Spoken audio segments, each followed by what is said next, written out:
Some years ago, I won't say how long ago, but it was when I was training to be a priest, I spent some time in Mexico, a couple years.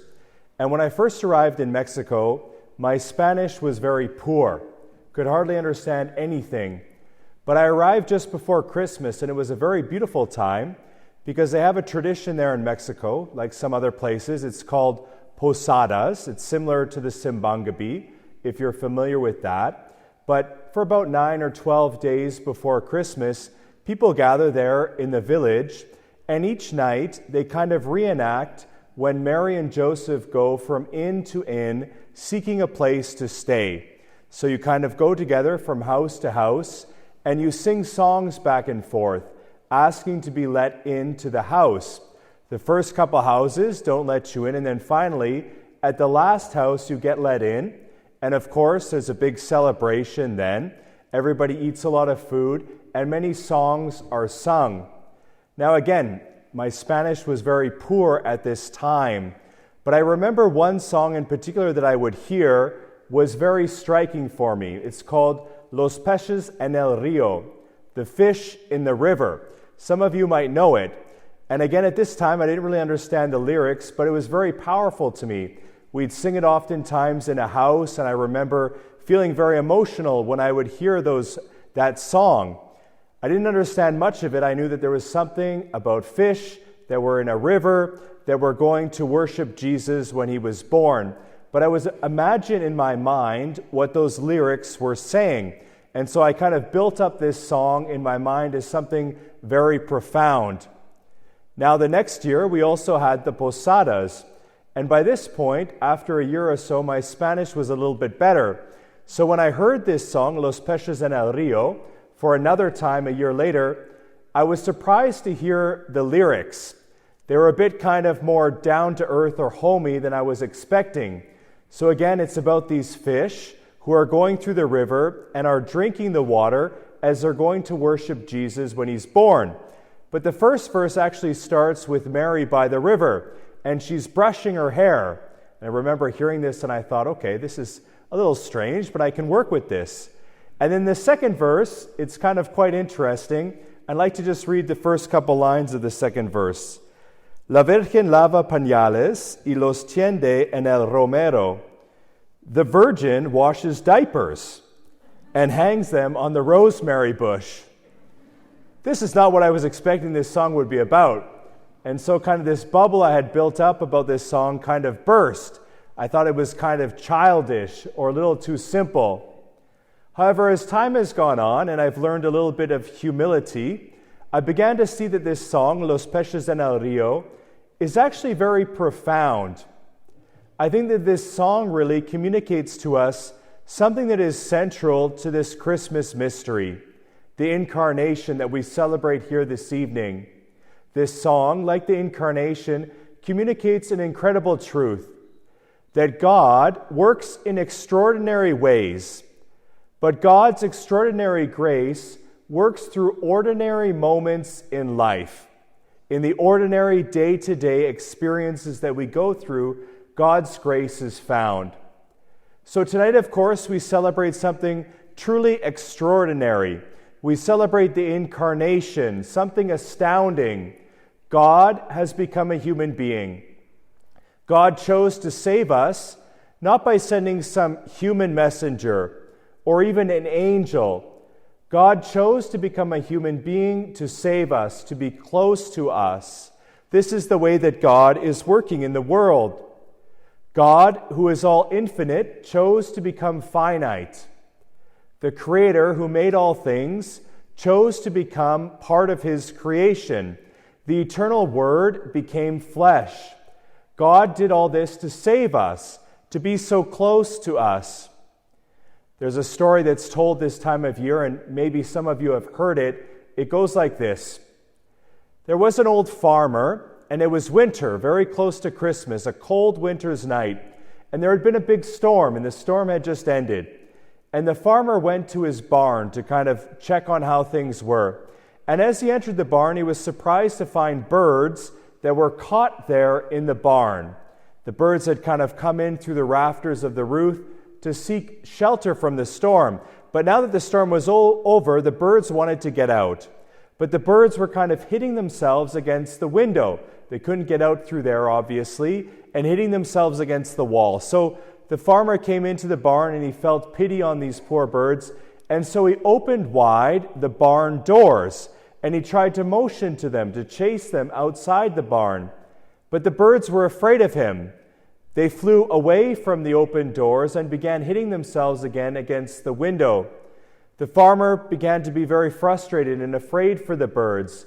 He tried to get some food to lure them out, tried to get a broom to kind of shoo them outside through the open door. But nothing worked. The birds were afraid of him and just got more kind of agitated within the barn. And then a thought came to this old farmer. He thought to himself, if only I could become a bird. If I could be a bird, I could lead them to safety. If I could become a bird like them, they would trust me. If I became like one of these birds, I can save them. And then as the story goes, just as this realization came to the farmer, he heard bells from the church ringing across the countryside, marking the start of Christmas. We celebrate this evening something truly extraordinary. God has become a human being. At the same time, however, this evening, there's something quite ordinary about how Jesus comes into the world. Something almost disarmingly ordinary.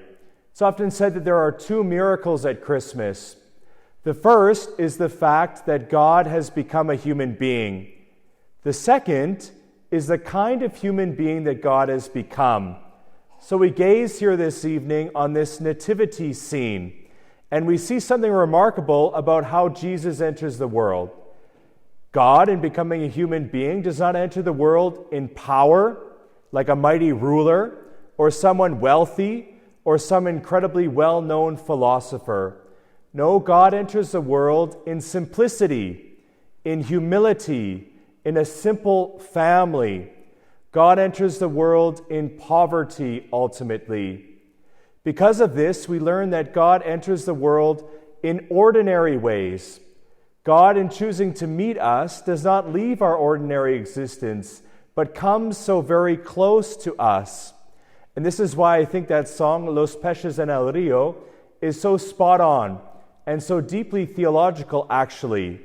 It is important for us, I think, to consider Mary brushing her hair by the river after Jesus was born. It's helpful for us, I think, to consider the fact that Mary was having to wash the diapers of Jesus and hang them to dry. I don't want to think too much about the fish kind of drinking the water after the diapers are being washed, but you get the idea. That song communicates that God, in coming to be a human being, is close to us in our ordinary life, in our joys, but also our struggles, in our fatigue, within our family. Our ordinary existence, our daily life, is not an obstacle to meeting God. It is the raw material through which God works in our life. The Incarnation is extraordinary, surely, but it is something incredibly ordinary and normal to us.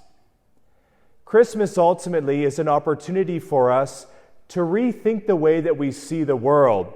It's a way to kind of put on different glasses and see things differently. If God came into the world in a family, in a simple, ordinary way, then we should expect to meet God in the ordinary moments in our life. We shouldn't think we can only meet God in extraordinary ways. We should expect to encounter God's grace each day, at home, while we eat dinner, while we do the dishes, while we go to work, maybe even on our commute, while we go to school, while we interact with our classmates at school, when we're with our friends, when we forgive, when we show patience, when we're forgiven, when we serve. In each and every one of these ordinary ways, we encounter God's grace, God's hope, and God's love. Jesus, in becoming a human being, has come into the daily existence of our life, and it is there, in what seems ordinary, that we encounter God's extraordinary grace and love.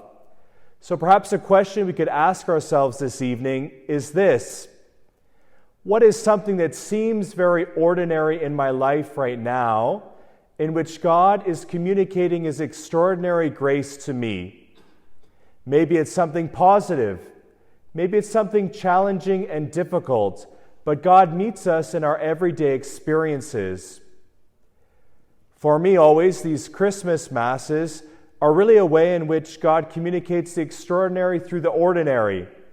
In many ways, tonight is somewhat ordinary. We came here, we had to pass through kind of a chilly night, kind of avoided some rain, found parking, came here, bit tired maybe. But at the same time, something extraordinary is going on. We're gathered here in this church from all different places in the world, from different backgrounds, from different families, but we gather here as a family of God. We gather here with joy in our hearts to celebrate once again the Incarnation, the birth of Jesus Christ. This, I think, is something truly extraordinary that we hold in common, that brings us together, that inspires us to follow Christ's call. Jesus then comes in extraordinary ways into our life. This song, Los Peces en el Rio, really is spot on in this way.